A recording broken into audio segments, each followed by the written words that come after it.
जोबोद मोजां आङो उदालगुरि जिल्ला दुलाराय बर' फरायसा आफाद आरो डिमाकुसि आन्चलिक दुलाराय बर' फरायसा आफादखौ साबायखर बावदों जे बिथांमोना दिनै जोंनि जिथु डिमाकुसि ओनसोलनि सेथि थाखोआव उथ्रिनाय बर' बिजोंनि फरायसा फरायसुलिफोरखौ बरायनाय आरो हायार सेकेन्डारिखौबो लोगोसे उदालगुरि जिल्ला हिसाबै माने टप 10 पास जानाय फरायसाफोरखौ फरायसुलिफोरखौ बेवहाय बरायनायनि हाबाफारि लादों।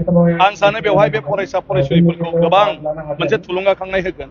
खालि फरायसा फरायसुलिल' नङा, बेजों लोगोसे जोंनि गासै जि बिमा बिफाफोर दं जायफोरनि फिसाया फरायफुगासिनो दं बिसोरनि गोसोआवबो मोनसे फरायनायनि फारसे गोसोखौ थि खालामनाय, फिसाफोरखौ फोरोंनायनि फारसे गोसोखौ थि खालामनाय बेबायदि मोनसे सानदांथि लाबोगोन आरो गुबुन गुबुन फरायसाफोरखौबो जोंबो जेरैखि जाया बेबायदि बरायजानो हानांगौ होननानै फरायनायनि बेलायाव मोनसे गोसो फज'नायनि जि हाबिलास बेखौ लाबोनानै होफैगोन आं बेखौ मिजिंथिदों।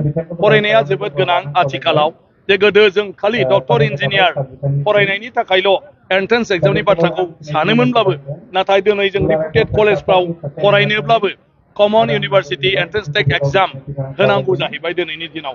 ओंखायनो साधारन भाबै फरायनोब्लाबो कलेज मोनसेयाव एडमिसन मोननोब्लाबो जोङो एन्ट्रेन्स होनांगौ आरो जुदि एन्ट्रेन्स होआलासिनो दा मोनोब्लाबो बेबो मार्क्सनि सायावसो डिपेन्ड जाबाय जे दिनै जोंनि फिसाफ्रा जुदि फार्स्ट डिभिजन मोना 70% मोना 80% मोना अब्ला जों लुबैनाय खुनु कलेजावनो जोङो एडमिसन होनो हाया बेबायदि। ओंखायनो बे बेलायाव जोङो बेबायदि माखासे हाबाफारिनि गेजेरजों फरायनायनि जिथु गोनांथि फरायनायाव गोसो होसारनानै माने फरायनो लुबैनाय बेखौ जों साफ्रोम फरायसाफोरनाव लाबोनांगोन।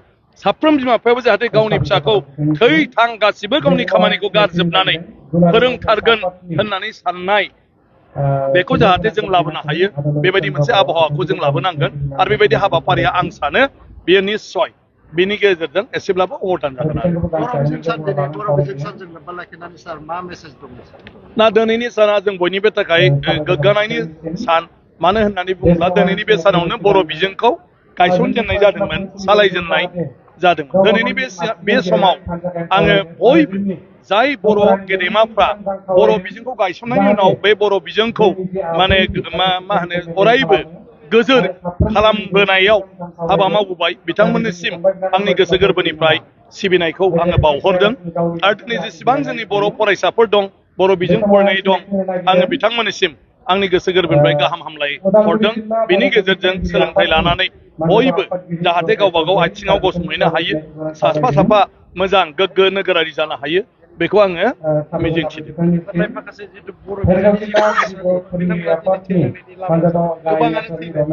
ना जों बाराद्राय बाथ्राफोरखौ कमन लानो नाङा।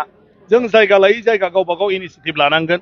जोंहा बर' थुनलाइ आफाद दं, जोंहा बर' फरायसा आफाद दं आरो बेबायदिनो बर'आव बायदिसिना माने बिथिङाव खामानि मावग्रा आफादफोर दं जेराव धोरोमारिबो आफादबो दङ। ओंखायनो जाय जायगायाव फरायसालिनि हालोदा बेबायदि जादों बे जायगायाव थानाय सुबुंफ्रा जों माब्रैबा बे फरायसालिखौ फोथांनानै लाखिनो हायो।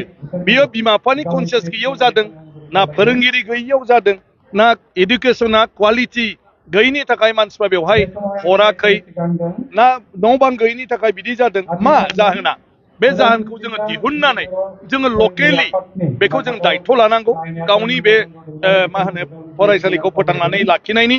बिनि उनाव मा नांगौखौ जोङो सरकारनाव जों बिनांगौ, सहायखौ मददखौ जों डिपार्टमेन्टनाव बिनांगौ। नाथाय जेनेरेलि खोथाखौ बुंबाय थायोबा बिनि समाधान मालाबाबो जाया। ओंखायनो जेराव बिदि जानो नागिरदों बेखौ जों खालामनांगौ आरो नोंथांमोनखौ खौरांगिरि हिसाबै खावलायदों नोंथांमोना जाय जायगायाव थाङाथों मानो जुदि बेफोरबायदि नुदोंबा स्कुल, बिनि एड्रेस, बिनि फोरोंगिरि, गामिनि मानसि आरो बिसिनिफ्राय माखासे बे स्कुलनि जारिमिन बेखौ जुदि एसे एसे फोसावोब्ला अब्ला बयनिबो नटिसाव गोलैगोन आरो अब्ला जोंबो जि मासियाव थानानै जों खामानि मावबाय थादों बेनिफ्राय जों मदद हरनो हागोन।